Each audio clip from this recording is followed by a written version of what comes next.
What's going on, everybody? Jeff Holiday here, and today we are going to be doing a quick look into a very unfortunate situation that is happening that could have been very easily avoided, and we're going to talk about the responsibilities therein. Just to let everybody know, I am currently working on two big videos. I have a Hemlock Moonwolf video that is coming out, and then, of course, I do have that Reawaken America one. And a lot of what we're going to talk about in the Reawaken America video is going to have some to do with what we're going to talk about in this video. This is not a fun video, but I think it's really important that we talk about it. Far-right extremists are threatening to execute doctors at a children's hospital. How lovely. The viral Twitter account Libs of TikTok promoted a lie about gender-affirming care at the hospital, and now doctors are getting death threats. Now, before we move forward, I think it's very important that we talk about Libs of TikTok. We're gonna dive into them a bit more soon. But you have to understand, this account on Twitter has become a very big deal and has been the center of a lot of controversy. It's also quite renowned for spreading misinformation and encouraging people to do bad things. So let's dive in. Boston Children's Hospital said on Tuesday that its staff has faced a flood of violent threats and harassment sparked by a false claim made by the viral Libs of TikTok Twitter account.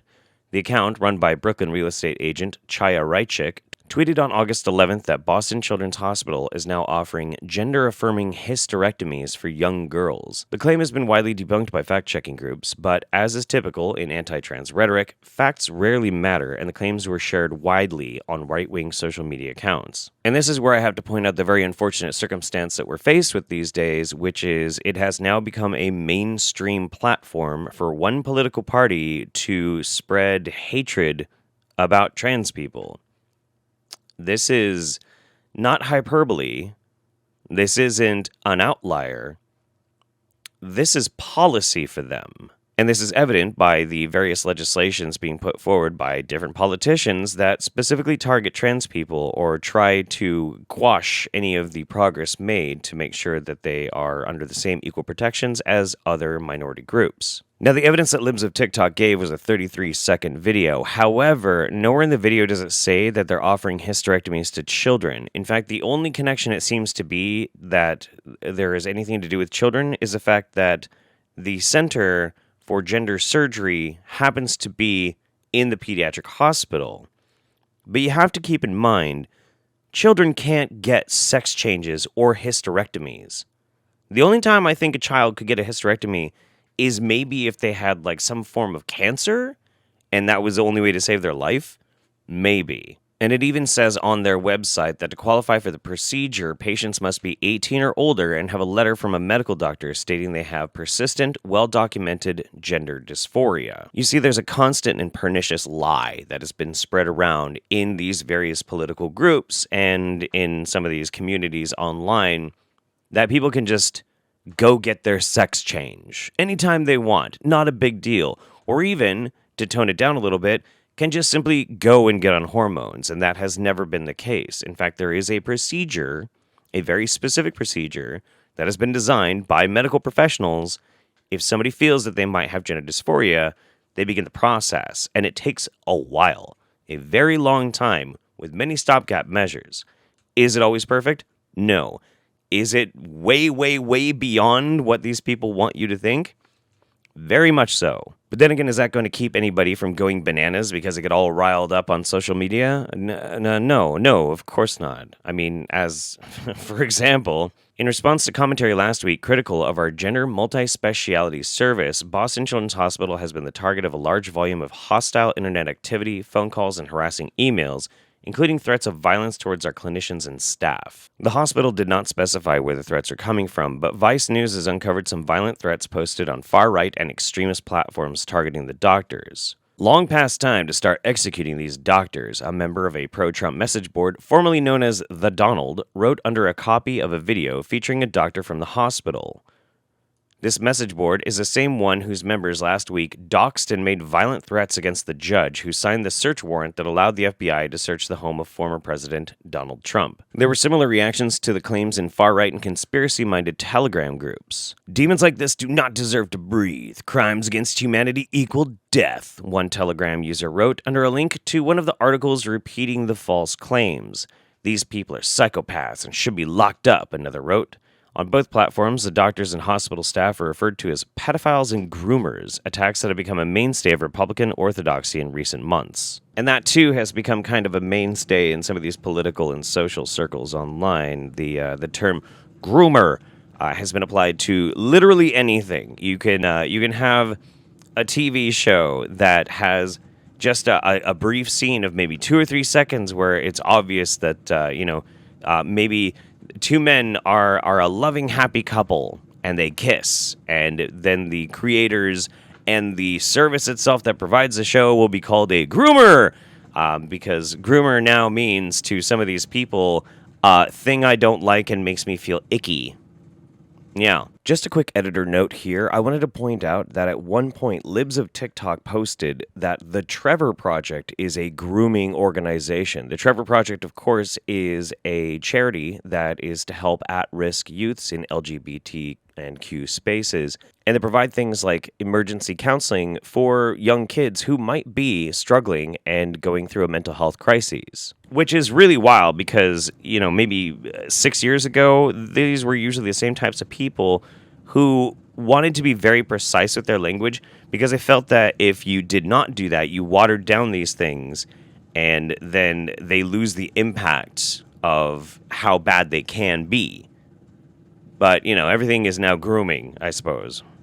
Whatever. But you see, we have to talk about Libs of TikTok a little bit more because this person already targeted another hospital since this last one happened and doesn't seem to be in any way interested in slowing down on lying and trying to rile people up to potentially violence. This account has been promoted by podcast host Joe Rogan and has been featured in the New York Post, the Federalist, the Post Millennial, and a slew of other right-wing news sites. Meghan McCain has retweeted it. The online influencer Glenn Greenwald has amplified it to his 1.8 million Twitter followers while calling himself the account's godfather.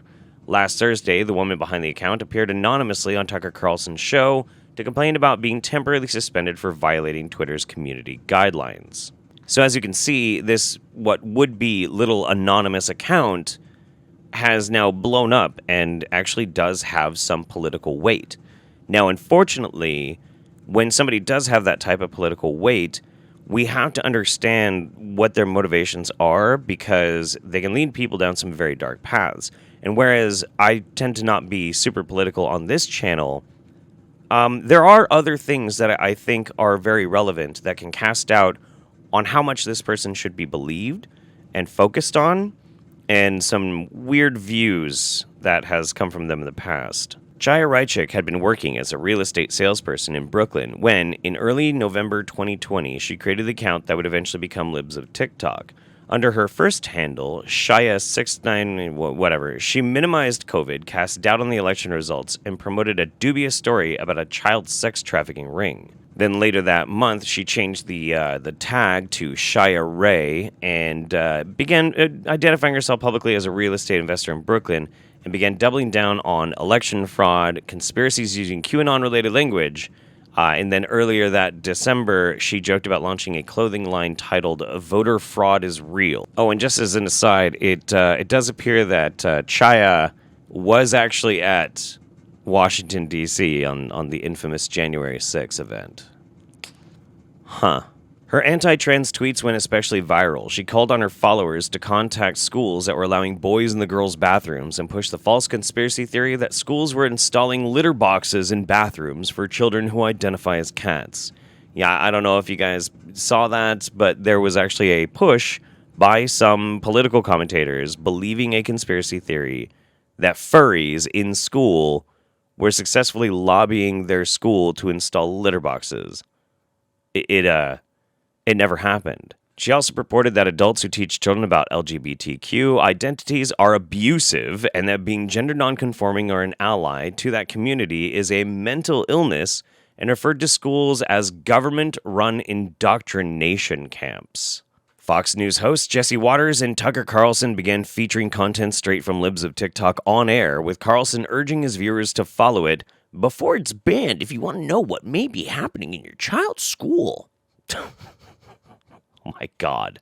And here's the part where if you are somebody who has rallied against what you would call cancel culture in the past, I want you to pay very close attention. Rychik boasts that several teachers have been fired as a result of being featured on the account. Tyler Wren, a former English teacher in Oklahoma, posted a video telling LGBTQ kids shunned by their parents that Wren was proud of them and loved them. It was featured on Libs of TikTok last week. Since being featured on the page, Wren has been barraged with harassment and death threats. Hi, second editor's note. I wanted to include this tweet, actually, from Libs of TikTok. This is actual evidence of them not only posting a doctor's work details, but also their personal street address and their phone number, and then bragging about how they did, in fact, get fired. The popularity of Libs of TikTok comes at a time when far-right communities across the internet have begun doxing school officials and calling for their execution. Parents of LGBTQ youth have been driven out of towns.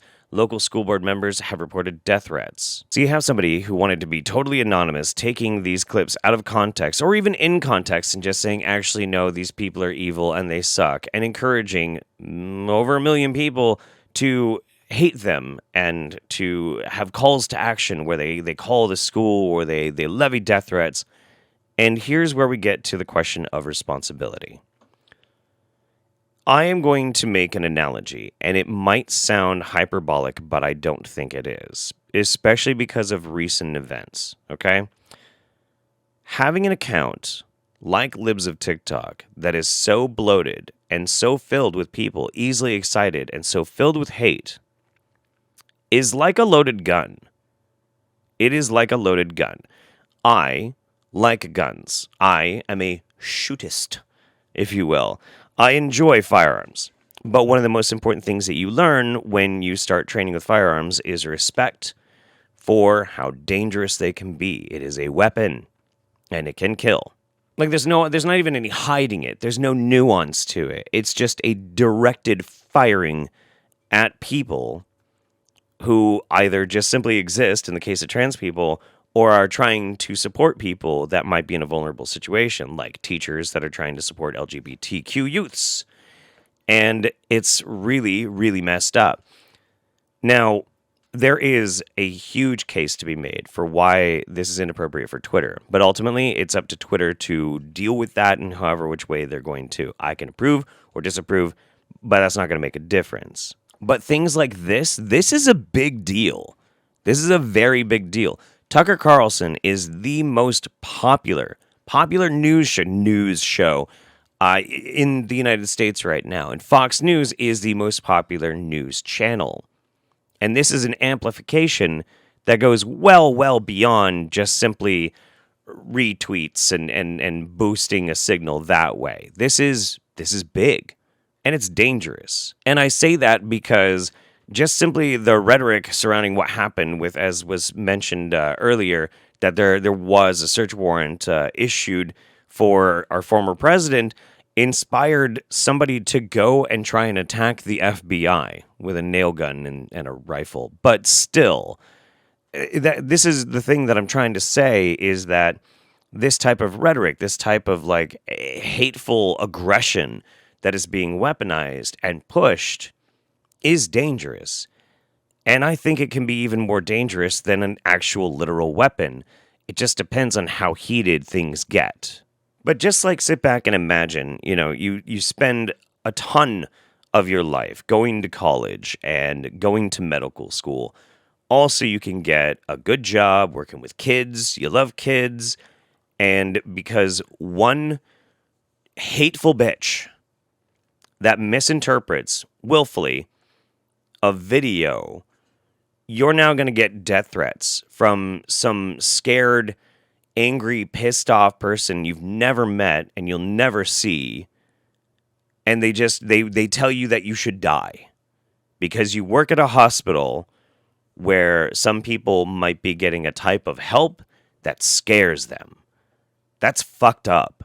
And this comes down to like one of the main problems we have with tolerance, because if we do simply tolerate and don't push back against people, saying very hateful rhetoric, things that do inspire people to hurt people, we are complicit in it.